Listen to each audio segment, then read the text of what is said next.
بسم الله الرحمن الرحيم قل هو الله أحد الله الصمد لم يلد ولم يولد ولم يكن له كفوا أحد صدق الله العظيم.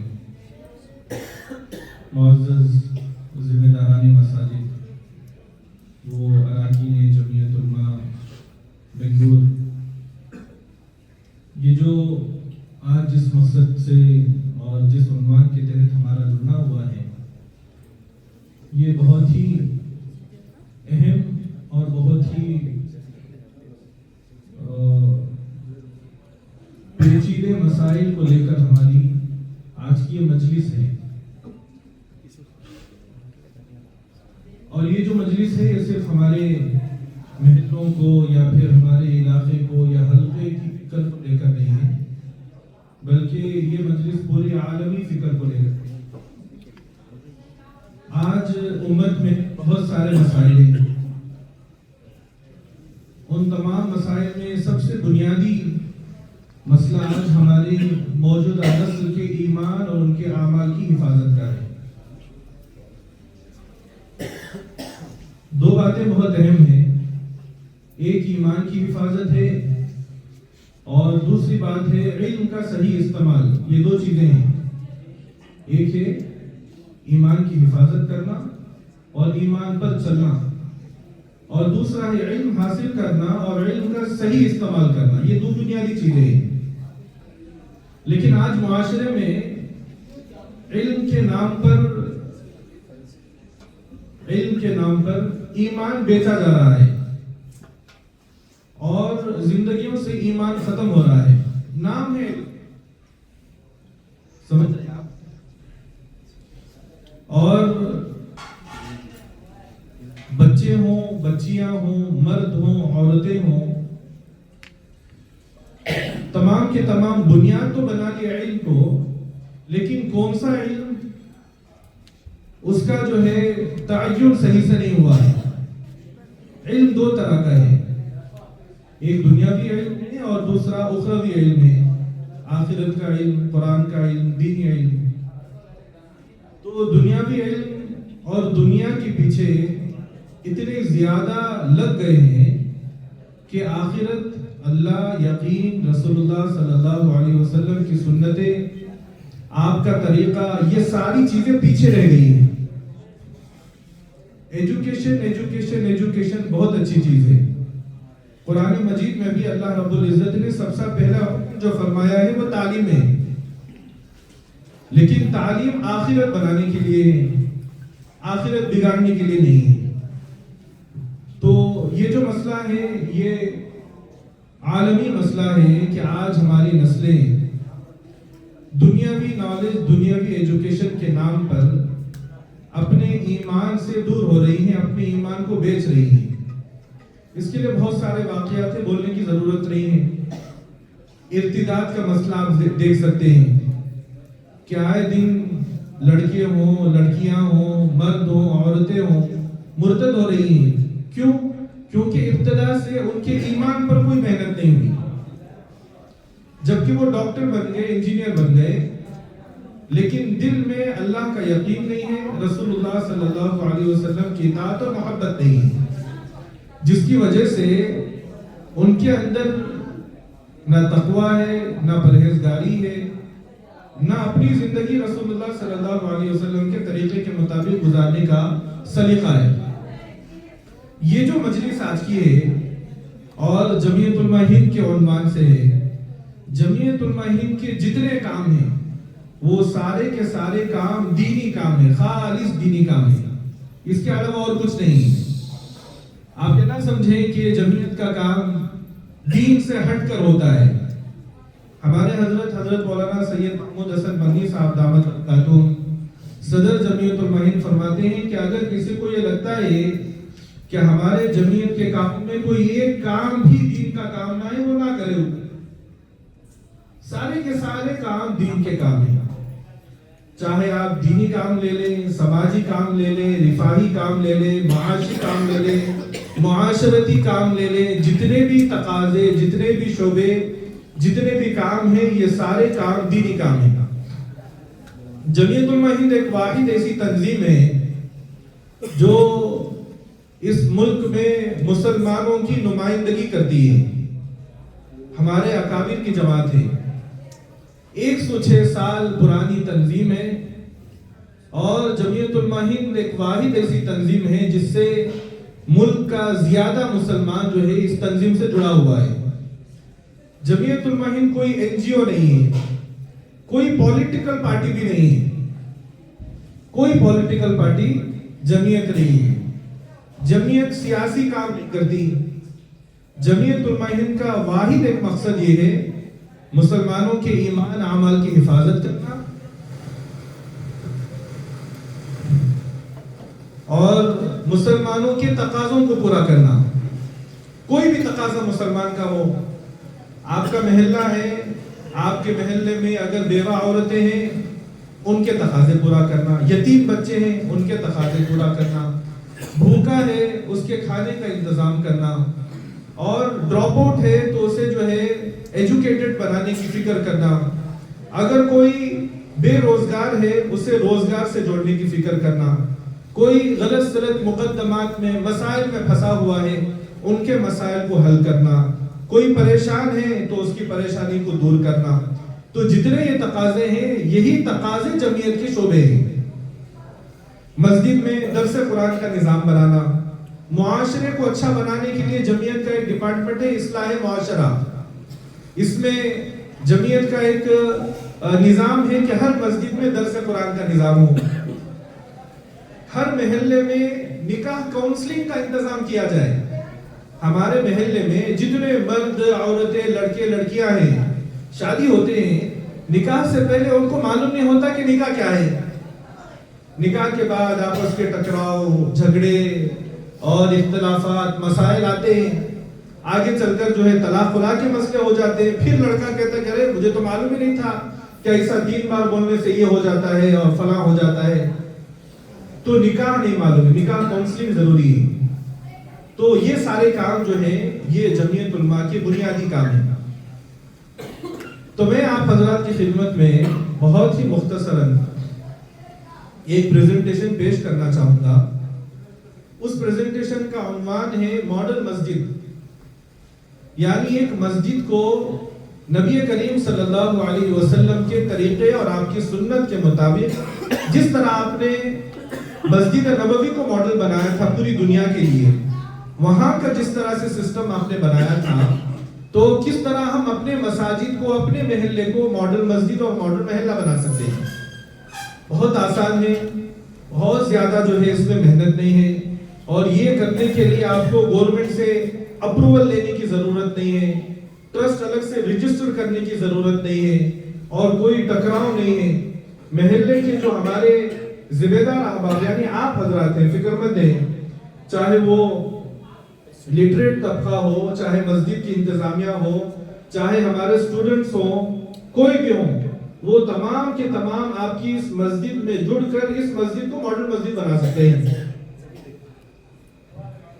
سب سے پہلے ہم نے اس کا ایک نمونہ یہیں پر تنی سندرا سارے پڑھلے کے پاس ایک مسجد ہے، مسجد انعام الحسن۔ یہ مسجد والے تقریباً 1 سال پہلے یعنی جو رمضان گزرا ہے پچھلا، اس رمضان میں یہ مسجد والے آئے تھے ہمارے پاس، اور ان کی یہ درخواست تھی کہ ہم نے مسجد کے بغل میں ایک عمارت تعمیر کر دی ہے جو خارج مسجد ہے، تو ہم نے اس لیے تعمیر کی ہے کہ وہاں پر مستورات کے مکتب کا انتظام کیا جائے۔ تو انہوں نے درخواست کی کہ آپ وہاں پر مستورات مکتب کا نظام قائم کر دیں۔ ہمارے بہت سارے ذمہ داران اس مشورے میں موجود تھے، جس میں حضرت مولانا مفتی شمس الدین صاحب تھے، حافظ عاصم صاحب تھے، مولانا ریاض صاحب تھے، میں تھا، اور دیگر ہمارے کچھ احباب تھے۔ تو مشورے میں ذمہ داروں کی طرف سے بات ہوئی کہ بھئی صرف مستورات مکتب بنانے سے محلے کے تقاضے پورا نہیں ہوں گے۔ سمجھ رہے ہیں آپ میری بات؟ عورتوں کا مدرسہ شروع کرنے سے محلے کے تقاضے پورے نہیں ہوں گے، محلے کے اور بہت سارے تقاضے ہیں۔ مسلمانوں کے ایمان کی حفاظت کا مسئلہ ہے، ان کے اعمال کی حفاظت کا مسئلہ ہے، ان کے جو ہے سماجی مسائل ہیں، ان کے معاشی مسائل ہیں، بہت سارے مسائل ہیں، ان کو بھی پورا کرنا ہے. تو یہ پوری بات سن کر انہوں نے کہا کہ یہ مسجد ہم آپ کے حوالے کرتے ہیں، تو آپ جیسا چاہے ویسے اس مسجد کا استعمال کریں، اور جو آپ کے عزائم ہیں وہ آپ وہاں پر امپلیمنٹ کر دیں. جو تعاون چاہیے آپ کہیں، انشاءاللہ ہم وہ تعاون کرنے کے لیے تیار ہیں. تو ہم نے جیسے ہی وہ ذمہ داری ملی، سب سے پہلے ہم نے اس محلے کا سروے کروایا.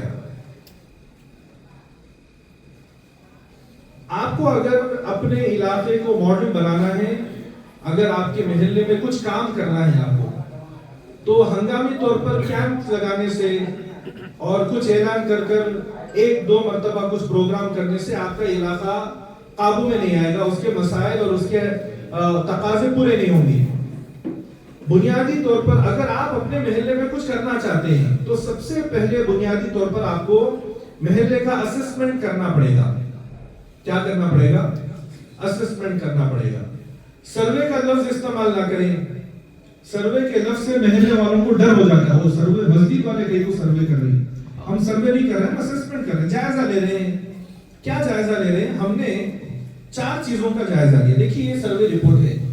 اس میں 317 مکانات ہیں مسلمانوں کے، جس میں 499 مین ہیں، 479 وومن ہیں. 9 سال سے 18 سال کے بچے 76 ہیں، 9 سال سے 18 سال کی بچیاں 89 ہیں. 3 سال سے 9 سال کے بچے 116 ہیں. 3 سال سے 9 سال کی بچیاں 108 ہیں. کل آبادی مسلمانوں کے اس محلے میں 1414 ہے. ٹھیک ہے. ہم نے 4 چیزوں کو بنیاد بنا کر جائزہ لیا. پہلی چیز ایجوکیشن اعتبار سے محلے کی صورتحال کیا ہے، تعلیمی صورتحال. اس میں دیکھیے اسکول گوئنگ اسٹوڈنٹ 249 ہیں. دکھ رہا ہے آپ کو؟ اسکول گوئنگ اسٹوڈنٹ کتنے ہیں؟ 249 ہیں. مکتب کو جانے والے 111. اسکول ٹیوشن سسٹم، یعنی ہم نے یہ سوال کیا کہ جو محلے میں مکتب میں آنے والے بچے ہیں، اگر ان کے لیے ہم مسجد میں مکتب میں اسکول ٹیوشن کا نظام بنائیں تو کون کون انٹرسٹڈ ہیں؟ تو تقریباً 110 بچے جو ہے وہ انٹرسٹڈ تھے کہ ہم اگر مکتب والے اسکول ٹیوشن کا نظام بنائیں گے تو ہم اپنے بچوں کو بھیجیں. اور اسی طرح سے 57 اسٹوڈنٹس جو ہے وہ حفظ کرنے کے لیے ان کے عزائم ہیں. یعنی ہم نے پوچھا والدین سے کہ اگر ہم یہاں مسجد میں حفظ کا نظام بنائیں، شعب حفظ کا نظام، بچے صبح کو آئیں اور رات کو چلے جائیں، تو کون کون اپنے بچے کو حافظ قرآن بنائیں گے؟ تو تقریباً 57 والدین نے یہ عزم کیا، 57 والدین نے عزم کیا کہ اگر محلے میں رہ کر بچوں کو حافظ قرآن بنانا ہے تو ہم اپنے بچوں کو بھیجیں گے. اسی طرح سے گوئنگ فار مدرسہ، یعنی حافظ عالم بننے کے لیے جو جاتے ہیں، پورے محلے میں مدرسے میں پڑھنے والے صرف 3 بچے ہیں. اور اسی طرح سے 3 ڈراپ آؤٹس ہیں، اور 14 ایسے ہیں جو 10th اور 12th کرنا چاہتے ہیں. اسکل ڈیولپمنٹ کورس میں انٹرسٹڈ، یعنی جو نکاح سے پہلے بچیوں کو وہ ٹیلرنگ ہے، مہندی کورس، ایمبرائڈری کورس وغیرہ سکھایا جاتا ہے. تو ہم نے جائزہ لیا کہ اگر ہم مسجد میں 3 مہینے کا اسکل ڈیولپمنٹ کورس چلائیں تو کون کون اپنی بچیوں کو بھیجے گا. تو تقریباً 37 بچیاں جو ہے وہ تیار ہو گئے. بالغان مکتب، مین کا جو مکتب ہوتا ہے مرد حضرات کا، اس مکتب میں تقریباً 70 مرد حضرات آنے کے عزائم انہوں نے کیے، اور مذکورات تقریباً 111. دوسری ہم نے تفصیلات لی کہ ڈاکیومنٹس کے حساب سے کیا کیا تقاضے ہیں. تو یہ معلوم ہوا کہ وہاں پر تو اچھا پڑھا لکھا طبقہ ہے، مانیتا ٹکپا کے پیچھے کا حصہ ہے وہ، لیکن 34 لوگوں کے پاس آدھار کارڈ نہیں ہے، 15 کے پاس پین کارڈ نہیں ہے، ووٹر آئی ڈی کارڈ 26 کے پاس نہیں ہے، راشن کارڈ 317 کے پاس نہیں ہے، ہیلتھ کارڈ 220 پر 9 لوگوں کے پاس نہیں ہے، برتھ سرٹیفکیٹ 110 لوگوں کے پاس نہیں ہے. تو یہ ڈاکیومنٹس کے تقاضے محلے والوں کے معلوم ہو گئے. پھر ہم نے اس کے بعد یہ تفصیلی پروفیشنز کیا کیا ہیں یہاں، یعنی ان کی خدمات وغیرہ کیا ہے. تو معلوم ہوا 4 ڈرائیور ہیں محلے میں، 2 ٹیچر ہیں، 2 ڈاکٹر ہیں، بزنس مین 42 ہیں، 40 پر 2 42. آئی ٹی پروفیشنلز وہاں پر 186 ہیں. IT والے زیادہ ہیں اور گورنمنٹ جاب کرنے والے 30 ہیں, ادر 22 ہیں. ادرس میں آپ سیلس مین وغیرہ وغیرہ لے لیجئے, وہ 22 ہیں. تو ان کا پروفیشن بھی معلوم ہو گیا. چوتھی چیز ہم نے لی ڈیپینڈنٹس کیا کیا ہے وہاں پر. تو زکات دینے والے 290 لوگ ہیں, لینے والے 11 ہیں. اس کے باوجود وہ جو 11 ہیں وہ 11 گھرانے غریب کے غریب ہیں, ضرورت مند ہیں, ان تک کوئی تعاون نہیں پہنچ رہا ہے, جبکہ 290 جو ہے زکات دینے والے تعاون کرنے والے ہیں. اچھا, جب محلے والوں کو جوڑ کر ہم نے رپورٹ دکھائی وہاں, تو وہ زکات دینے والے تعاون کرنے والے اہل خیر حضرات کہنے لگے حضرت ہم نہ معلوم اس لیے 11 ہمارے محلے میں ایسے نہیں کرتے, اب ان کی لسٹ تمہیں دیے تو ہمیں ان کے تقاضے پورا کرتے ہیں, کیا تقاضے ہیں وہ پورا کرنے ریڈی ہیں. تو زکات لینے والے 11 ہیں. زکات ناٹ اپلیکیبل یہ 16 ہیں, یعنی سادات ہیں, سید خاندان کے ہیں, وہ زکات کے مستحق نہیں ہیں, لیکن زکات لے بھی نہیں سکتے, دے بھی نہیں سکتے, صاحب نصاب نہیں ہیں. 21 بیوہ عورتیں ہیں محلے میں, اور پینشن ریکوائرڈ 160 پر 2 ہیں. یہ جو پینشن ہے نا, یہ پینشن خالی گورنمنٹ کی پینشن ہی معلوم ہے سونا, حالانکہ بہت سارے پینشن ہوتے ہیں, جیسے اولڈ ایج پینشن ہوتی ہے, 60 سال کے اوپر کی پینشن ہوتی ہے. اگر کوئی کارپینٹر ہے, گورنمنٹ جاب کر رہا ہے, تو اس کے جاب کے ساتھ اس کی پینشن جاری ہوتی ہے. ہینڈی کیپ کو الگ پینشن ملتی ہے, ہینڈی کیپس ہوتے ہیں ان کو الگ پینشن ملتی ہے. اگر ہیلتھ ایشوز ہیں اور وہ اپنے جو ہے رپورٹ جا کر سبمٹ کرے, تو ان کے ہیلتھ ایشوز کی وجہ سے گورنمنٹ پینشن دیتی ہے. ایسے بہت سارے پینشن ملتے ہیں. تو تقریباً 162 جو ہے پینشن ریکوائرڈ ہے.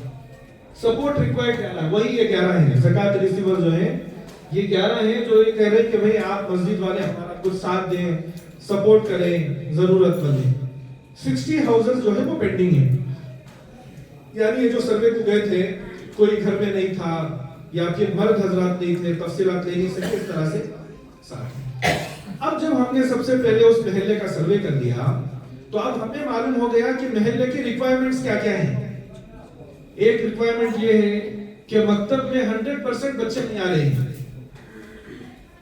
100% بچے مکتب کو نہیں آ رہے ہیں, 100% بچوں کو مکتب لانا ہے, یہ ہمارا ٹارگٹ ہوا. دوسرا, محلے میں 57 والدین اپنے بچوں کو حافظ قرآن بنانا چاہ رہے ہیں, مسجد میں اس کے لیے نظام بنائیں گے, محلے کے بچے حافظ بن سکتے ہیں, یہ تقاضا آیا. تیسرا تقاضا ہمارے پاس یہ آیا کہ بھئی بہت سارے ڈراپ آؤٹس ہیں, 10th ڈراپ آؤٹ ہے, کوئی 5th میں ڈراپ آؤٹ ہو گئے, کوئی بالکل اسکولنگ نہیں کیے ہیں, تو ان کے لیے جو ہے وہ 10th کا انتظام کرنا ہے. ایک تقاضا یہ گورنمنٹ کے جتنے ڈاکیومنٹس ہیں وہ تمام ڈاکیومنٹس بنانا ہے, تو اس کے لیے جو ہے وہ کیمپ وغیرہ ڈال کر ان کے ڈاکیومنٹ کی ریکوائرمنٹ پورا کرنا. اور اسی طرح سے جو زکات ریسیورز ہیں ان تک زکات پہنچانے کا انتظام کرنا وغیرہ وغیرہ, یہ سارے تقاضے ہمارے سامنے آ گئے. اس کے بعد ہم نے ایک ایک ڈپارٹمنٹ پر کام کرنا شروع کیا. پہلا شعبہ تو یہ دیکھ لیجئے, ہمارا جو ٹارگٹ ہے, ہمارا ٹارگٹ محلے کے 100 بچے 150 بچے نہیں ہیں. اس میں کیا کریں تمہیں آپ لوگ, اچھا کریں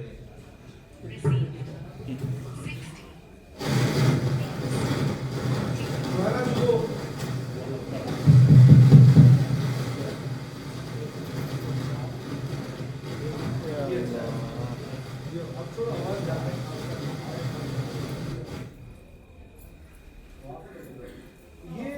یہ جو سنسس رپورٹ ہے یہ ہمارے صرف جنوبی ہندوستان کی ہے. 2023 میں لوک سبھا میں یہ رپورٹ پیش کی گئی تھی, لوک سبھا میں. تو اس میں کل پاپولیشن کرناٹک, آندھرا, تلنگانہ, تمل ناڈو, گوا, انڈمان, کیرلا, اوڈیشہ, گجرات, مہاراشٹر, اس کی کل پاپولیشن ہے 50 کروڑ 28 لاکھ 40 پر 1830 پر 3 کل پاپولیشن.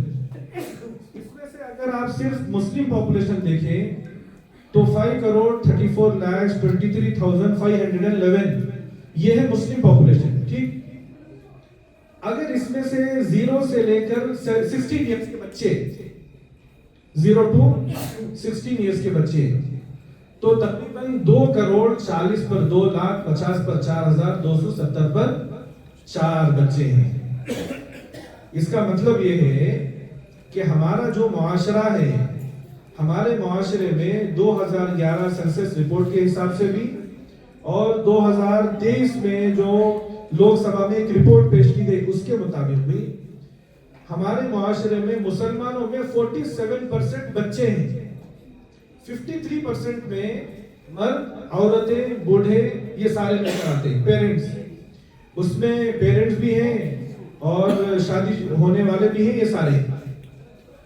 تو ہمارا جو ٹارگٹ ہے نا مکاتب کو لے کر، وہ ٹارگٹ محلے کے 100-150 بچے نہیں، 100% بچے ہیں۔ تو اس کے لیے سب سے پہلی چیز مکتب قائم کرنا۔ مکتب میں منظم مکتب، بہت ساری چیزیں ہیں، نظما جانتے ہیں، بنیادی طور پر وہاں پر کم از کم 6 چیزیں ہوں، جیسے داخلے کا سسٹم ہو۔ پہلے کیا ہوتا تھا، والدین بھیج دیتے اپنے بچے، جاؤ بیٹے مدرسے جا کو حضرت کو بولو امی بھیجے سکر کو اور تمہیں پڑھ لے کا جاؤ۔ وہ بچہ جو ہے آتا، حضرت میں پڑھنا چاہوں، حضرت بٹھا لیتے، کوئی سسٹم نہیں تھا۔ لیکن ایسا نہیں ہونا چاہیے۔ اگر بغیر سسٹم کے بچہ مسجد کو آئے گا، نہ بچے کے اندر پابندی ہوگی، نہ والدین میں فکر ہوگی، اور نہ استاد ذمہ داری کے ساتھ پڑھائیں گے، وقت ضائع ہوگا بچے کا۔ تو پہلی چیز داخلے کا نظام ہو۔ دوسری چیز بچوں کی عمر کے اعتبار سے ان کی درجہ بندی ہو، جیسے اسکول میں first standard, second standard, third standard, fourth standard ہوتا ہے۔ اگر کہیں بچہ سیکنڈ سٹینڈرڈ پڑھ کر کسی اور محلے میں شفٹ ہو جائے تو وہاں جا کر پھر فرسٹ سٹینڈرڈ سے نہیں پڑھتا، کہاں جاتا ہے؟ تھرڈ سٹینڈرڈ کو جاتا ہے۔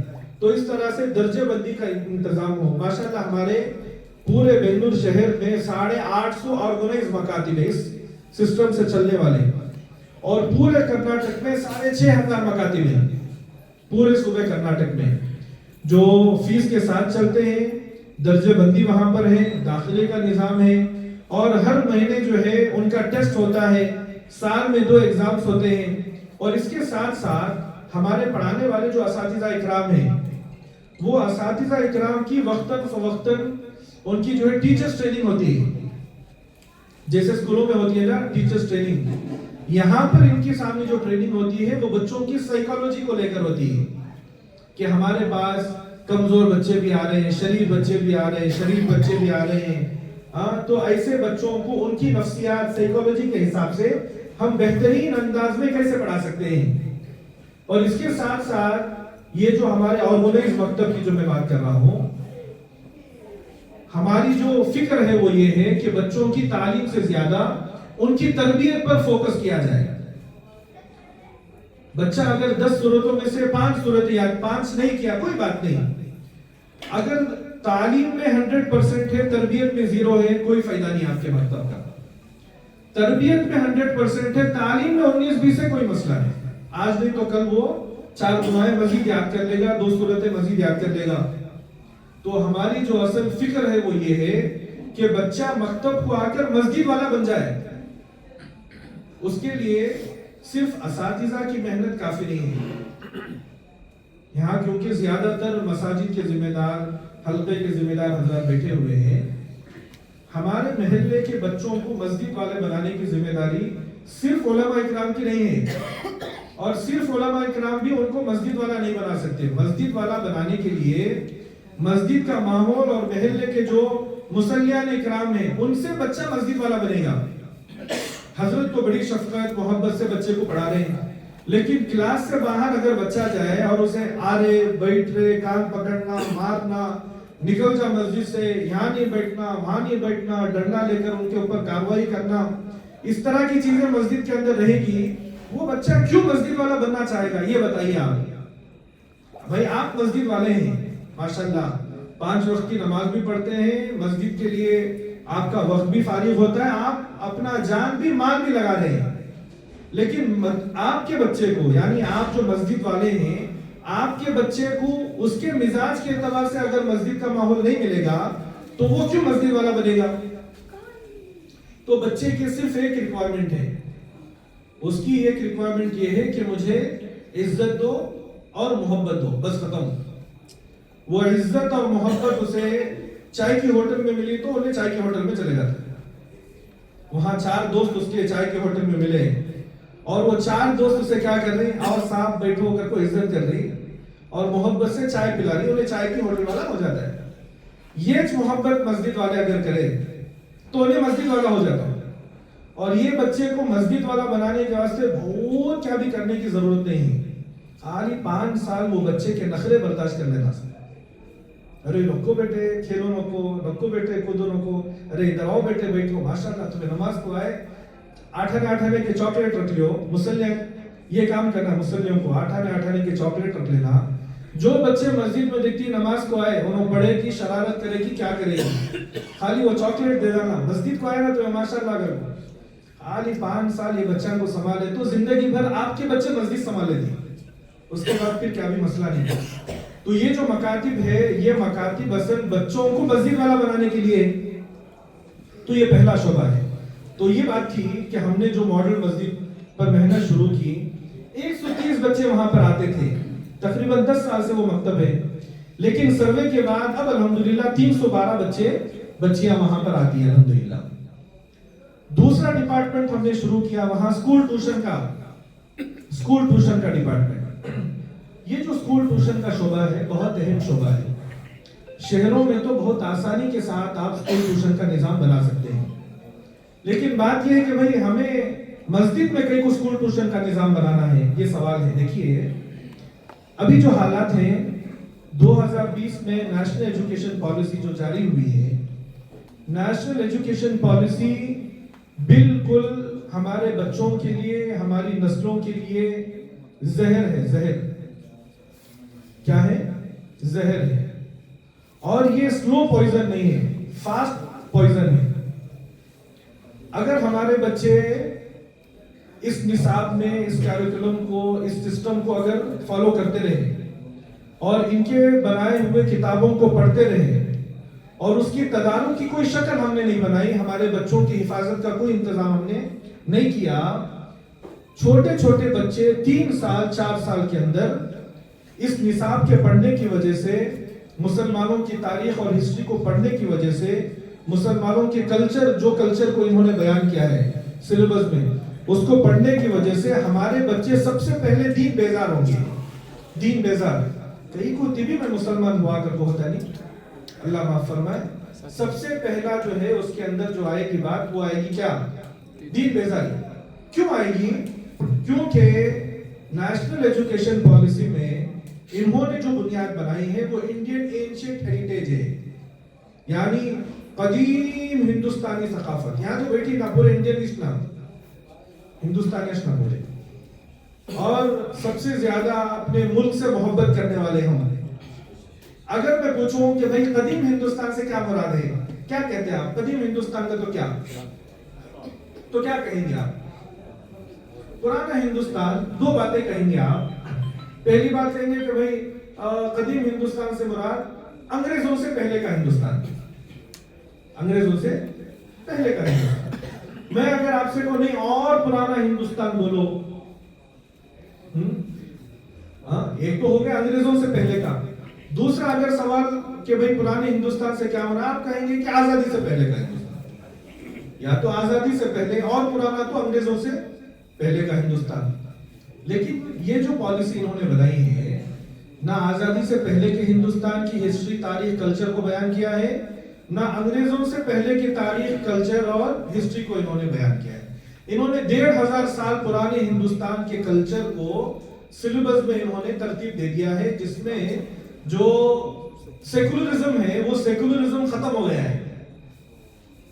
اب اس میں جو ہسٹری آتی ہے وہ آتی ہے کہ اس وقت جو ہے یہاں پر غیر مسلموں کی حکومت تھی، اور باہر سے، عرب سے، یہ تذکرے کیے ہیں ہم نے، اسے آئیڈینٹیفائی کیا ہے، بہت ساری چیزیں اس میں ہیں.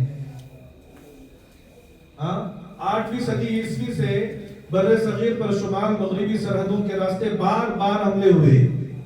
یہ 7 سٹینڈرڈ کے بچوں کو پڑھایا جاتا ہے. ان حملوں کا مقصد زیادہ تر دولت حاصل کرنا، علاقے پر قبضہ کرنا اور اسلام کو پھیلانا تھا. کسے پڑھا رہے ہیں؟ 7 سٹینڈرڈ کے بچے کو یہ پڑھا رہے ہیں. اور وہاں پر صرف ہمارا بچہ نہیں بیٹھا ہے، وہاں پر 35 بچوں میں 20 بچے جو ہے نان مسلم ہیں، 10 بچے ہمارے ہیں، یا 22-25 بچے نان مسلم ہیں، 6-7 بچے ہمارے ہیں. اور نان مسلمز کے درمیان ہمارے بچوں کو یہ کہا جا رہا ہے کہ یہ جو عرب ہے، جب یہاں انہوں نے تذکرہ کیا ہے عربوں کا حملہ، ایک انہوں نے عنوان دیا ہے، ذیلی عنوان دیا عربوں کا حملہ. سب سے پہلے عربوں نے ہندوستان کی سرزمین پر حملہ کیا. 712 میں عرب فوج نے سندھ اور ملتان کو فتح کیا. اس کے بعد اسلام نے ان علاقوں میں اپنی جڑیں مضبوط کرنا شروع کی، مگر کچھ ہی عرصے بعد عربوں کی فتوحات رک گئی اور ان کا اثر کم ہو گیا. اور لیکن پھر انہوں نے ذیلی عنوان دیا ترکوں کا حملہ. کس کا؟ ترکوں کا حملہ. عربوں کے حملے کے تقریباً 300 سال بعد محمود سلطان غزنوی، جو ترک نسل سے تعلق رکھتے تھے اور غزنی افغانستان کے سلطان تھے، نے ہندوستان پر حملے شروع کیے. اس نے کل 17 بار ہندوستان پر حملے کیے. اس کے ساتھ ایک اور چیز بھی انہوں نے شامل کی ہے کہ محمود بن سلطان غزنوی کے حملوں کے دوران ہندوستان کے بڑے اور مالدار شہروں کو نقصان پہنچا اور کچھ مشہور مندروں کو بھی تباہ کیا گیا. ان حملوں میں بعض مذہبی مراکز بھی نقصان کا شکار بنے. ان میں سے اہم مراکز میں متھرا کا شری کرشن مندر اور گجرات کا سومناتھ مندر بھی شامل ہے. سمجھ رہی بات میری؟ کیا سمجھ رہی؟ اب ہمارا جو بچہ بیٹھا ہے نا کلاس میں، اب وہ بچے کو جو پڑھانے والی ہے یا پڑھانے والا ہے، ٹیچر یا ٹیچر نہیں ہے، تو وہ تو پڑھائے گا ہماری طرح تو نہیں پڑھے گا جیسا میں پڑھ رہا ہوں. وہ تو بچوں کو پڑھانے کے انداز سے پڑھے گا. ہاں کہ ویری شیم، کیا کہے گی وہ؟ ویری شیم. کون ویری شیم؟ عرب والے ویری شیم، ترک والے ویری شیم کہ دیکھو انہوں نے ہمارے اس ملک پر حملہ کر کر ملک کو نقصان پہنچایا ہے. اب بچے کے ذہن میں وہاں سے یہ بیٹھنا شروع ہوتا ہے، کیا یہ عرب کیا تھے؟ صحابہ عرب کے تھے، سنا نہیں؟ صحابہ تو عرب کے تھے، مکہ بھی عرب بشنا ہے. تو اس طرح کی باتیں اب اس کے ذہن میں سوالات پیدا ہوں گے. اب یہ سوال کا جواب کون دے گا؟ یہ تو ایک دو چیزیں، یہ سب بہت ساری چیزیں ہیں. ہم نے تقریباً یہ 6 مہینے جو ہم نے اسکول ٹیوشن کا نظام شروع کیا، 6 مہینوں میں تقریباً 40 اسباب جو اسلام اور مسلمانوں کے خلاف ہے اس کو ہم نے مرتب کیا ہے. 40 اسباب کو ایسے بولے زہریلے. اگر آپ نے بچوں کی حفاظت نہیں کی، مفتی صاحب کا بھی بچہ ہو اور اس طرح اگر اس کی جو ہے تعلیم اگر وہاں پر ہو رہی ہے تو وہ بچہ بھی اپنے دین اسلام پر محفوظ نہیں رہ سکتا. اچھا، اب ایک ہمارا بڑا مسئلہ کیا ہے کہ ہمارے پاس مسلم مینجمنٹ سکولز نہیں ہیں بھی، تو ہم اپنے بچوں کو ڈالنا نہیں چاہتے. سسٹم نہیں ہے، حقیقت ہے نا، سسٹم نہیں ہے. جیسی ایجوکیشن ہونی چاہیے ویسی ایجوکیشن نہیں ہے. تو اس پر کیا کیا ہے؟ 97% جو ہے نان مسلم مینجمنٹ میں ہمارے بچے پڑھتے ہیں اور 3% جو ہے ہماری مسلم مینجمنٹ اسکول میں پڑھتے ہیں. اب یہ جو 97% بچے اس طرح کی تعلیم کا شکار ہیں، اس کی حفاظت کا انتظام آپ کیسے کر سکتے ہیں؟ آپ کے پاس سکولز نہیں ہیں، آپ کے پاس کوئی انسٹیٹیوٹس نہیں ہیں، آپ کے پاس کوئی راستہ نہیں ہے. ایک ہی راستہ آپ کے پاس ہے، وہ مسجد کا راستہ ہے. ہمارا بچہ 8 گھنٹے سکول جا کر گھر آ کر واپس دوبارہ جو ٹیوشن جا رہا ہے غیروں کے پاس، وہ غیروں کے پاس ٹیوشن جانے سے روک کر آپ مسجد میں آپ کے محلے کی کسی بہترین ماسٹر کو بلا کر اس بچے کو سکول ٹیوشن کا انتظام کیجئے. بہت آسان ہے، کوئی مشکل نہیں ہے. سمجھ رہے ہیں آپ؟ کوئی مشکل نہیں ہے. 1-1.5 گھنٹے میں اسے آپ سکول کی تعلیم دے کر بھیج سکتے ہیں. تو الحمدللہ ہم نے یہاں ادارے انعام الحسن میں دوسرا ڈپارٹمنٹ سکول ٹیوشن کا بھی ہم نے شعبہ قائم کر لیا. یہ ان کی رپورٹ ہے ماشاءاللہ. ہر مہینے ہم رپورٹ منگواتے ہیں کہ اسکول میں ان کے منتھلی ٹیسٹ 2 مہینے میں یا 1 مہینے میں جو منتھلی ٹیسٹ ہوتا ہے اس میں ان کے پرسنٹیج کیا ہے ہمارے اسکول ٹیوشن کی محنت پر. تو ماشاءاللہ اچھے پرسنٹیج آتے ہیں. تو یہ بھی ایک شعبہ قائم کر سکتے ہیں. تیسرا ڈپارٹمنٹ آپ یہ قائم کر سکتے ہیں، اس کا نام ہم نے رکھا ہے Asad sports academy. Asad sports academy. ہمارے جو حضرت ہیں، حضرت مولانا محمود مدنی صاحب، ان کے والد صاحب تھے حضرت مولانا اسعد مدنی صاحب، جس کو فدائے ملت رحمۃ اللہ علیہ کہتے ہیں. بہت بڑے بزرگ تھے اور جمعیت علماء کے ایکس پریزیڈنٹ تھے وہ. تو ان کے نام سے اسد فیلوز کے نام سے بھی علماء اکرام کی 6 مہینے کی تدریب کا نظام چلتا ہے. یہ جو ہمارے ساتھ یہ معزز علماء اکرام ہیں، یہ اسی ہمارے 6 مہینے کی تدریب میں یہ حضرات فارغ ہو گئے ماشاءاللہ. اب یہ اسٹیٹ آرگنائزرز ہیں، کوئی تمل ناڈو کے آرگنائزر ہیں، کوئی آندھرا کے، کوئی کرناٹک کے، کوئی اڑیسہ کے اور مہاراشٹر کے، گجرات کے، اس طرح سے یہ ایک ایک اسٹیٹ کو دیکھتے ہیں الحمدللہ. تو یہ ان کا کمال، ہمارا کوئی کمال نہیں ہے، یہ ہماری سرپرستی بھی نہیں ہے، ہماری کوئی محنت نہیں، یہ تو ان کی دلچسپی، ان کا کمال ہے، ان کی فکر ہے ماشاءاللہ کہ انہوں نے اپنے شوق اور جذبے کے ساتھ ایک بہت اچھا جو ہے نظام اپنے انہوں نے بنا لیا ہے. تو اس کا ہم نے نام رکھا ہے اسعد سپورٹس اکیڈمی. ہمارے جو بچے ہیں، جو سائیکیٹرسٹ ہیں، ڈاکٹرز، ان کا یہ کہنا ہے کہ آج ہمارے بچے ذہنی طور سے بیمار ہیں اور اس کے مختلف نام لیتے ہیں، جیسے ڈسلیکسیا ہے، ڈسگرافیا، ڈسکالکولیا، ADD اس طرح یہ بیماریوں کا نام ہے. یہ جو ڈسلیکسیا ہے، یہ کہتے ہیں کہ بچے زیادہ موبائل استعمال کرنے کی وجہ سے اگر آپ بچوں کو بٹھا کر کوئی واقعہ کہیں، سٹوری سنائیں، سٹوری سنا کر بچے کو بولو میں نے کیا کہا، وہ بچہ بھول جاتا ہے فوراً.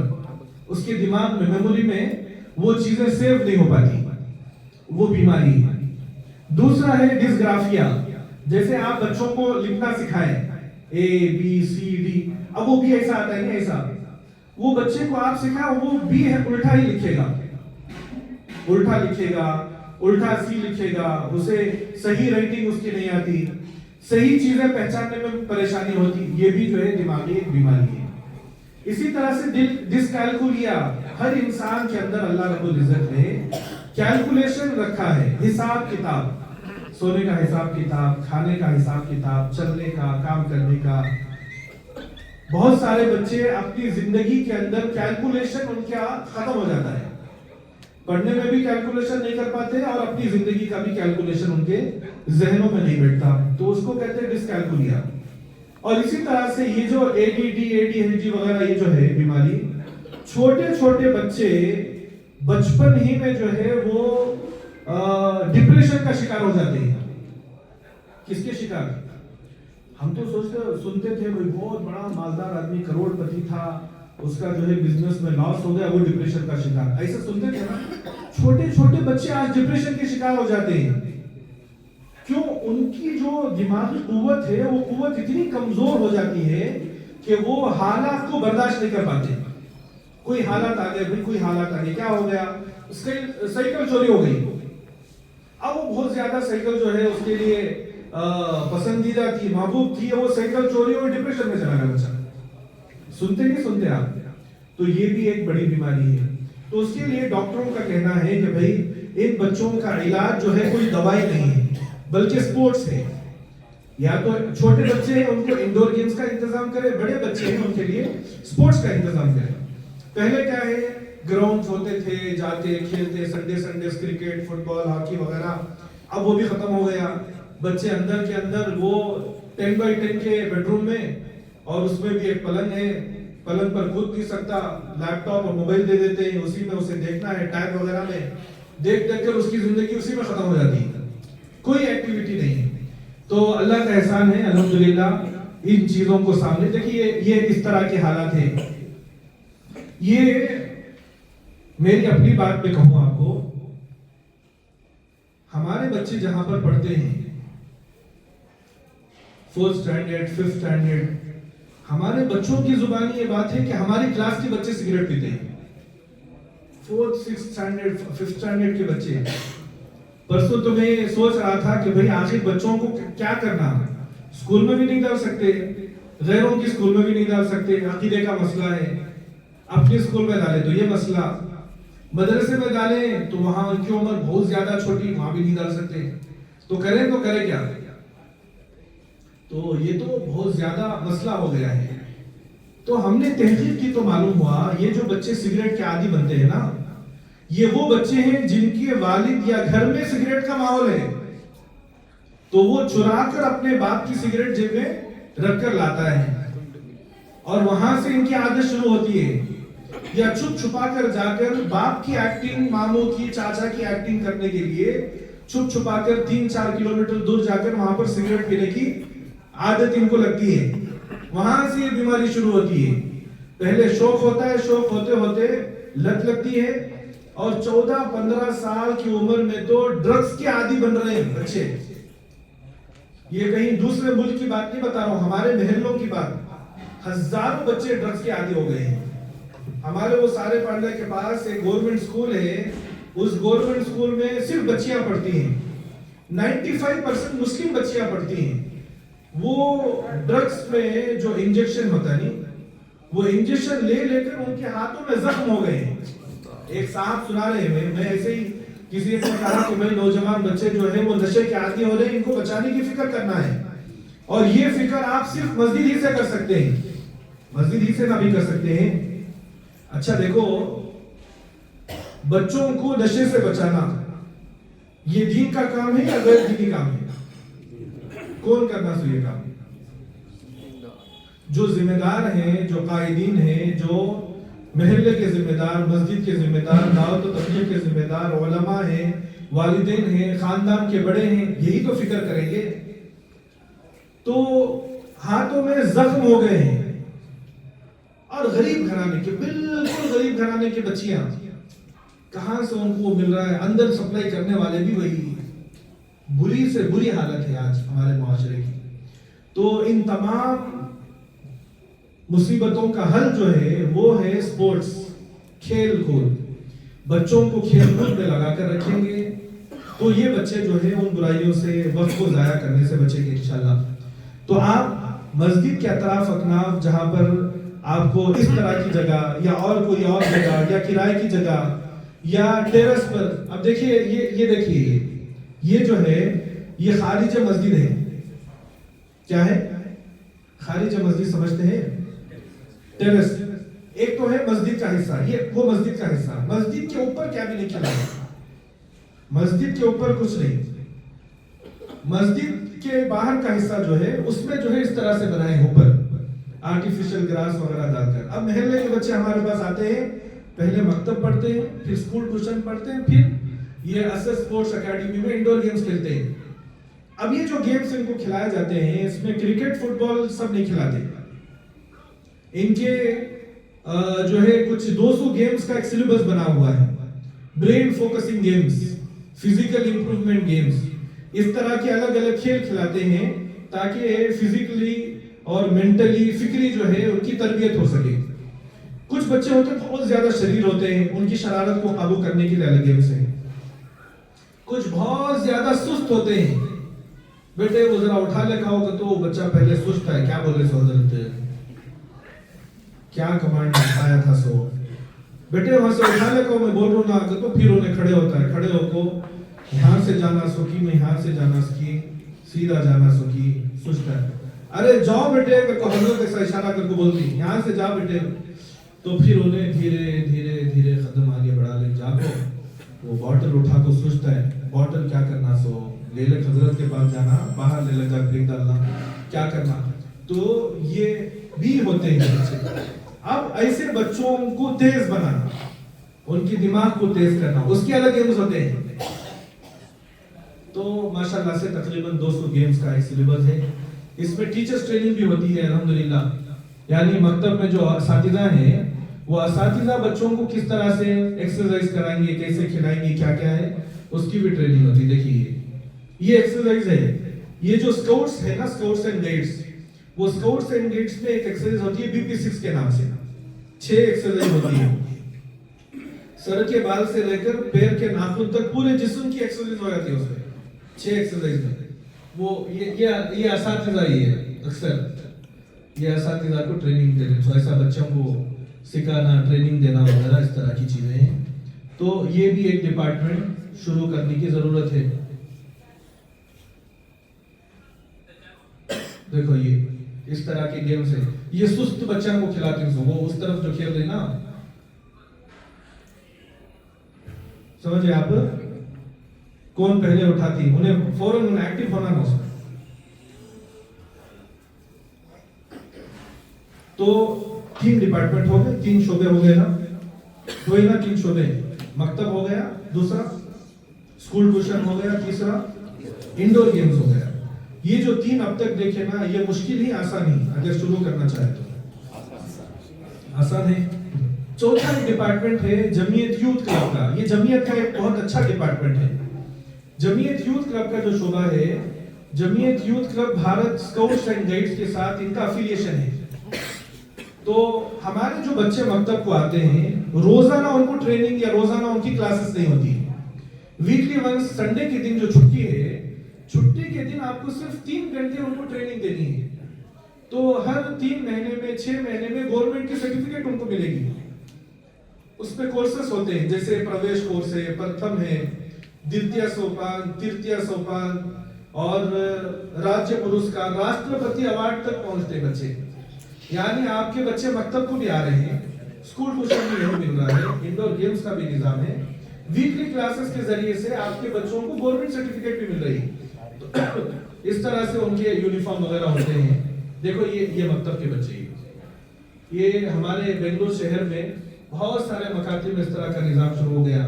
مسجد اعلیٰ میں بھی, یہ حلقے میں اعلیٰ میں چل رہا ہے, القدس میں بھی چل رہا ہے, نہیں یہاں بھی چل رہا ہے, یہاں نہیں چل رہا ہے, یہاں نہیں, ابھی شروع نہیں ہوا. دیکھیے الگ الگ علاقوں میں الگ الگ مکاتب میں نظام ہے.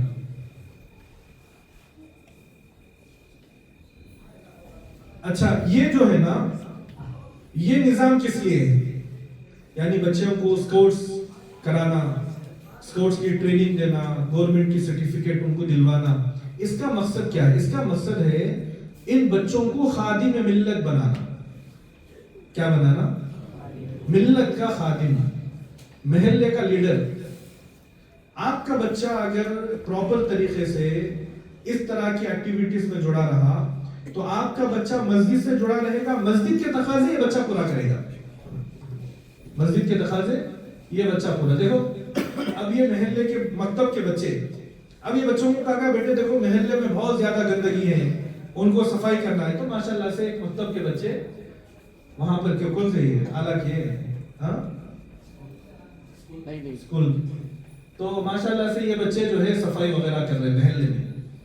اب اس سے کیا ہوتا ہے, بچے صفائی کریں اور بچوں کے سامنے اگر کوئی گندگی کرے تو بچے کہتے ہیں حضرت عدالتوں کو کچرا لے لے جا کانتی ودیالیہ تمہیں ہمیں صاف کر کو رکھی سب. تو دھیرے دھیرے دھیرے بچے جو ہے وہ محلے کے لیڈرز بنتے ہیں, لیڈرز کوالٹی آتی ہے.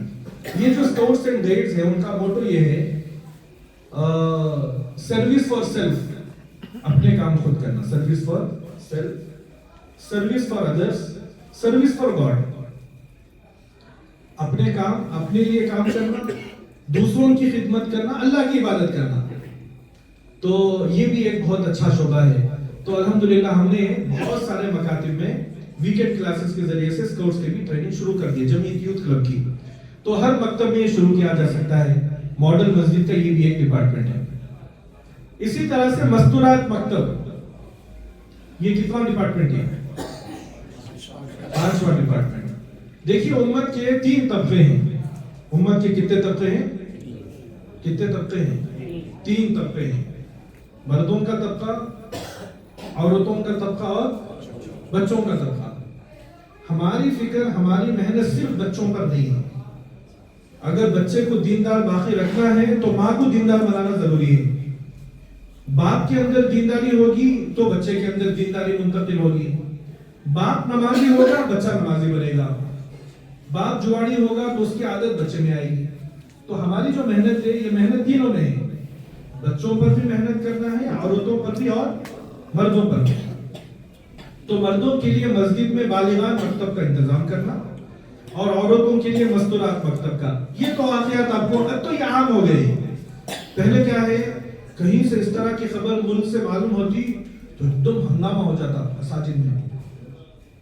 ارے بھائی حضرت ذرا بیان میں بولو, حضرت بچیوں کو بچا کو رکھو کرنا گھر میں.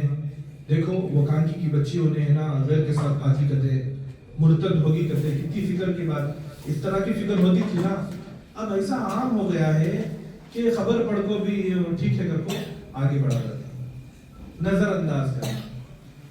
اب ان 4-5 سالوں میں 6-7 سالوں میں ہمارے ملک میں جتنی بچیاں تیزی کے ساتھ مرتد ہوئی ہیں، آج سے پہلے ہندوستان کی تاریخ میں کبھی اتنی بچیاں مرتد نہیں ہوئی۔ اس کی وجہ کیا ہے کہ بچپن سے بچیوں کی ماڈرن ایجوکیشن پر تو بہت محنت کی ہے۔ اسے ڈاکٹر، اچھا یہ کہاں سے شروع ہوتا ہے معلوم آپ کو؟ یہ شروع ہوتا ہے لباس سے، لباس، کپڑے۔ بچپن میں بچے کو ماڈرن کپڑے پہناتے ہیں، چھوٹی بچی کو پہناتے ہیں، کیا وہ اسکرٹ، ٹی شرٹ، پینٹ، چھوٹے بیہودے کپڑے۔ اب جب وہ خاندان والے کہتے ہیں کیا تمہیں، یہ ہمارے خاندان میں تو یہ رواج نہیں ہے نا اس طرح کے کپڑے، بچپن میں پہنا تھا۔ کیا کہتے ہیں بچپن میں؟ چھوٹی بچی نا بچپن میں پہنا تھا، بڑے ہوئے تو کون پہناتی ہے؟ اب وہ بچی بچپن میں پہنتے پہنتے پہنتے اس کی عادی ہو جاتی ہے۔ اب بڑے ہونے کے بعد اگر آپ روکیں گے تب بھی وہ نہیں رکے گی، کیونکہ عادی ہو گئی، اسے کمفرٹیبل ہے وہ کپڑے، اب آپ روک نہیں سکتے۔ سمجھ رہے ہیں آپ؟ تو لباس کا بگاڑ، ماحول کا بگاڑ، تعلیم کا بگاڑ، دوستوں کا بگاڑ، معاشرے کا بگاڑ، کلچر کا بگاڑ، ان تمام چیزوں کی وجہ سے وہ جو ہے بے دین ہو جاتی ہے۔ اور ان کی حفاظت کے لیے ہم نے کچھ انتظام نہیں کیا۔ اگر اس طرح کے کچھ واقعات محلے میں ہوتے، پوری مسجد والے ذمہ دار یہ وہ سب جو ہے کھڑے ہو جاتے، چلو بھائی ان کے گھر میں جا پوچھیں گے کیسا ان کی بچی ایسا چلے گی، سو کہتے نا اب کو فکر نہیں کرنا، چلے گی بات نہیں آتی انہیں۔ جب وہ بچی محلے میں تھی 4 سال 5 سال کی عمر کی، تب آپ کو اس کے گھر جانا تھا، ان کے والدین سے گزارش کرنی تھی، بھائی آپ اپنے بچی کو، اپنے بچے کو مسجد میں، مکتب میں بھیج دیجیے تاکہ آپ کی بچی دیندار بن جائے، نمازی بن جائے، اللہ کا ڈر خوف اس کے اندر آ جائے، عقیدے کی تعلیم حاصل کر لے، نبی کریم صلی اللہ علیہ وسلم کی سیرت حاصل کر لے، جس کے لیے آپ تھوڑا بھیج دیں۔ ایک بار نہیں مانے، دوسری بار، تیسری بار، چوتھی بار، اگر ہم جاتے رہتے، کبھی نہ کبھی اس کے باپ کو یا ماں کو اللہ توفیق دیتا، وہ بچی یہاں پر آ کر پڑھتی، تو پڑھنے کے بعد اگر اس طرح کا کوئی موقع آتا، بچی اپنی جان دے دیتی لیکن دین کا سودا نہیں کرتی تھی۔ تو یہ جو مستورات مکتب ہے، یہ مستورات مکتب ابتدا سے محنت کرنے کی چیز ہے۔ تو اس میں 4 کیٹیگری ہیں۔ ایک 9 سال سے اوپر کی بچیوں پر الگ محنت کرنا، 9 سال سے اوپر کی بچیاں، 9 سال سے کم عمر کی بچیاں تو استاذ پڑھا سکتے ہیں مکتب میں، اوپر کی بچیوں کو معلمات کے ذریعے سے تعلیم کا انتظام۔ دوسرا، کالج جانے والی جو اسٹوڈنٹس ہیں، لازمی طور پر گھسیٹ کو لے لگا کو ان کو پڑھانا ہے۔ کالج جانے والی بچیاں، بہت برا حال ہے، ایسا حال ہے کہ اللہ حفاظت فرمائے، بیان نہیں کر سکتے، اتنا گندا ماحول اور اتنا خطرناک ماحول، اللہ ہی بچائے کیسے ماحول میں والدین مطمئن ہیں اور اپنی بچیوں کو یہ اصلی تعلیم کے جو ہے اندھیرے میں پتہ نہیں کیا ان کو سمجھ میں آ رہا ہے۔ اور اکثر دیندار گھرانے کے والدین یہ کہتے ہیں بھائی بچی پڑھ کو اس کی زندگی انہیں ترقی کریں دے، چھوڑو، ہاں بچی ترقی کریں دے۔ اور ایک مسئلہ یہ ہے، زیادہ پڑھنے والی بچیوں کو اس کے سٹیٹس کا رشتہ نہیں ملتا۔ ہمارے کرناٹک میں ایک واقعہ ہوا، ہماری مسلمان ایک بچی ڈی سی بنی، ڈی سی پی، 1 سال تک اس کے گھر والے اسے رشتہ تلاش کیے، 1 سال میں اس کے سٹیٹس کا رشتہ اسے نہیں ملا۔ تو 1 سال کے بعد اس نے کہا کہ اب بس، اب آپ تلاش نہیں کریں گے، میں اپنے پسند کا رشتہ میں خود تلاش کر لوں گی۔ اب اس نے اپنے پسند کا رشتہ تلاش کیا، غیر مسلم ملا اسے، اپنے سٹیٹس والا، مندر میں جا کر پھیرے لگا کر عائشہ سے آشا اس نے اپنا نام رکھ لیا۔ کیوں؟ سٹیٹس ہے بھائی، اتنا پڑھے نا، ڈی سی پی کو جا کر تمہیں انجینئر کو کرا ہے تو انجینئر تو اس کے سٹیٹس کا نہیں ہے، وہ تو بہت کم ہے۔ تو یہ بھی ایک بلا آ گئی ہے۔ تو یہ بہت زیادہ فکر کی بات ہے کہ ہماری بچیوں کو پڑھانا ہے لیکن ان کو بے دین نہیں بنانا ہے، اس کی فکر کرنا ہے، دین باقی رکھنا ہے۔ ایک بچی کا دیندار بننا پوری نسل کا دیندار بننا ہے، ایک بچی کا بے دین بننا پوری نسل کا بے دین بننا ہے۔ تو کالج سٹوڈنٹ، اچھا کالج جانے والی بچیوں کی عذر بہت رہتے ہیں، آزار بہت، نہیں ہم نہ پڑھنے کا بہت ہے، ہم نہ چھٹی ملتی نہیں، ہمیں شام میں بھی اسپیشل کلاسز کو جانی، صبح میں کب کی چلے جاتی۔ ان کے لیے ویکنڈ کلاس کا انتظام کیجیے، ہفتہ اتوار، ویکلی ٹوائز، ہفتے کے دن 3 گھنٹے, اتوار کے دن 3. کچھ نہ کچھ تعلق معلمات سے ان بچیوں کا ہونا ہی چاہیے لازمی طور پر. یہ کب ہوگا؟ جب محلے میں چل پھر کر سروے کر آپ جوڑیں گے سب کو, ایک ایک بچی کو جوڑنے کی فکر کریں گے, تب جا کر یہ ہوگا. تو کالج سٹوڈنٹس, امپلائیز, بہت سارے بچیاں امپلائیز بھی ہو گئی ہیں. ایک جنرل ماحول بن گیا, کیا بھی اس میں چھپ چھپانے والی باتیں ہیں. اب فخر کے ساتھ مسلم گھرانے والے جو ہے اپنے رشتہ داروں کو کہتی ہے ہماری بچی جا رہی نہ ہو, ایکسینچر میں کام کر رہی ہے. کیا کام کر رہے؟ ایکسٹینشن میں. کوئی سا بھی بھیجیں, کیا بھی میرا کیا بات ہے, گھر سے کیا بلا لے جاتی ہے, کیا گھر میں لڑکا کو چھوڑ دیے, بیچ کا نہیں بولتے کیا ہو رہا ہے. تو یہ بھی بہت بڑا برا ماحول ہے. امپلائیز, ان پر بھی محنت کرنے کی ضرورت ہے. ہاؤس میکرز ہیں, ان پر بھی محنت کی ضرورت ہے. ہمارے یہاں آٹی نگر میں مسجد اعلیٰ کے پاس عمران بھائی کا مکتب ہے. ماشاءاللہ سے ان کے والدہ اور ان کے گھر والی بڑی قربانی کے ساتھ چلا رہے ہیں. اس مکتب کی خصوصیت یہ ہے کہ وہ مکتب 24/7 ہے. جمعہ رہتی جم سن کوئی نہیں, جم میں لگا کر رہتی 24/7 کرو, کب ہونا تب جا کو ایکسرسائز کرو. اس طرح سے بہت ساری چیزیں ہوتی ہیں. ان کا ایک کارڈ کی وہ تھم کیا کی بنا کو دے ڈالتی, اور وہ ڈالتی, ڈور کھولتا ہے, گئے اپنا. اس طرح سے انہوں نے کس طرح کی بات چلائی ہے کہ کوئی بھی مستورات کبھی بھی, چاہے وہ امپلائیز ہو, چاہے وہ گھر کی مستورات ہو, اسٹوڈنٹ ہو, جب ان کو موقع ہوا, جب ان کو سمجھ میں آیا کہ نہیں اب مجھے جانا چاہیے, آپ ہمارے گھر کو آ سکتے ہیں. اور گھر میں یہ دونوں قربانی کے ساتھ پڑھاتی ہیں, ان کے گھر والی بھی, ان کے والدہ بھی. عجیب و غریب کارگزاریں ہیں, وہ بھی سننے کی ہیں. آپ ہی کے حلقے کی کارگزاری بھی بتا رہا ہوں آپ کو. اس میں جو ہے ایک بچی مکتب, ایک لڑکی مکتب کو آتی ہے, اپنے گھر میں یہ بول کر آتی ہے کہ میں جم کو جا رہی ہوں, اور یہاں مکتب میں آ کر تعلیم حاصل کرتی ہے. کیوں؟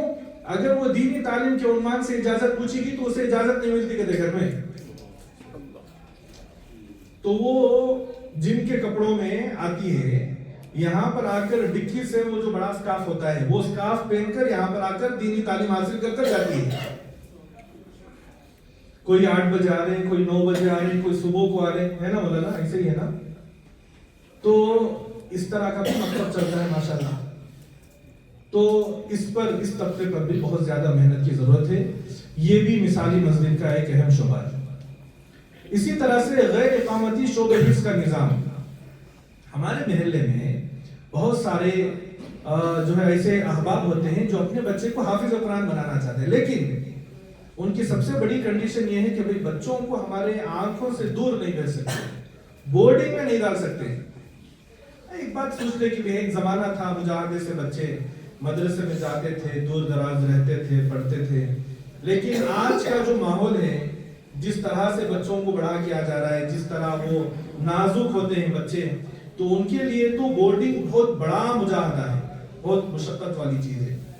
اور جو اب کا طبقہ ہے وہ یہ کہتے ہیں انجینئرنگ گھر میں رہ کو بچہ پڑھ لے رہا ہے, حفظ گھر میں رہ کو کہیں کو نہیں پڑھ سکتا. حضرت یہ بھی بات سمجھ میں آتی ہے, ٹھیک ہے. تو آپ غیر اقامتی شعبہ حفظ کا نظام صبح کے 6:30 بجے سے لے کر شام کی 8 بجے تک کا نظام بنا سکتے ہیں. الحمدللہ بہت ساری جگہ ہے, مبارک مسجد میں بھی ہے, 5 سے عشاء تک مبارک مسجد میں ہے. ہمارے یہاں امام الحسن میں ہم نے نظام شروع کیا الحمدللہ. دیکھیے اس طرح سے کلاس چلتی ہے. محلے کے بچے ہیں, کوئی انجینئر کے بیٹے ہیں, ہاں کوئی ڈاکٹر کے بیٹے ہیں, کوئی بزنس مین کے بیٹے ہیں, بڑے بڑے گھرانے کے بچے, اسکول ان کی روک کر وہ حفظ کے لیے بھیج رہے ہیں. اب 2 سال 2.5 سال 3 سال میں یہ حافظ بنیں گے انشاءاللہ. پھر وہ جو ہے اپنی اسکول کی تعلیم کنٹینیو کریں گے, 10th کر لیں گے.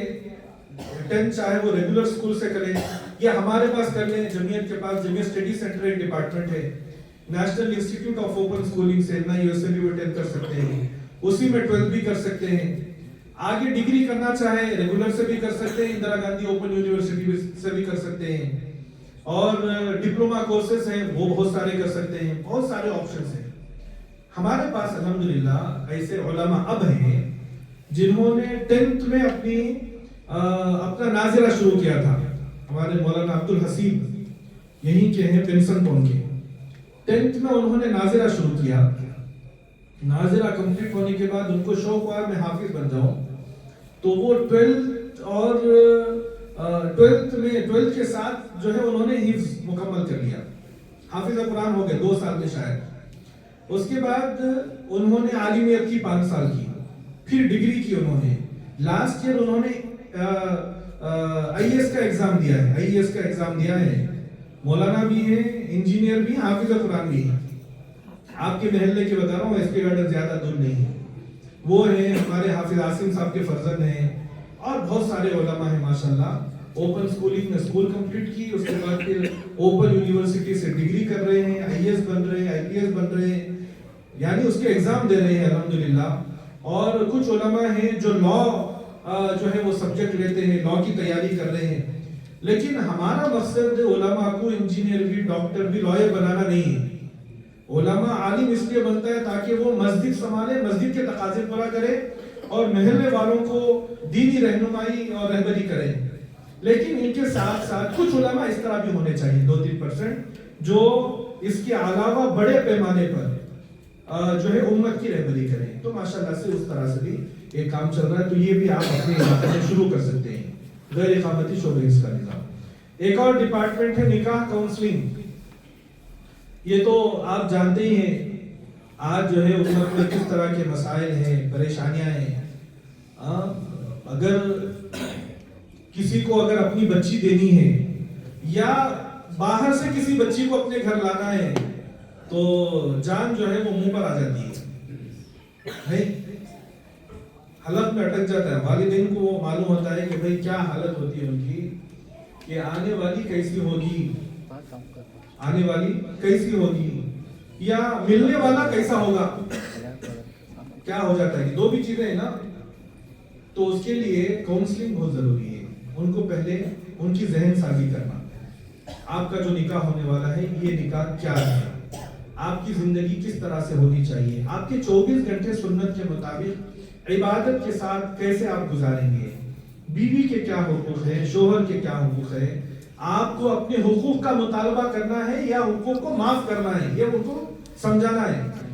اصل لڑائی ہوتی ہے سو حقوق کی. بیوی بولتی ہے تم میرے حق پورے کرو, شوہر بولتا ہے تم میرے حق پورے کرو. سمجھ رہے ہیں آپ؟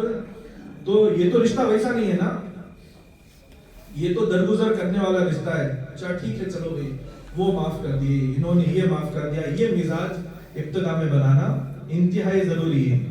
اگر یہ مزاج سمجھ میں آ گیا تو زندگی آسان ہو جائے گی.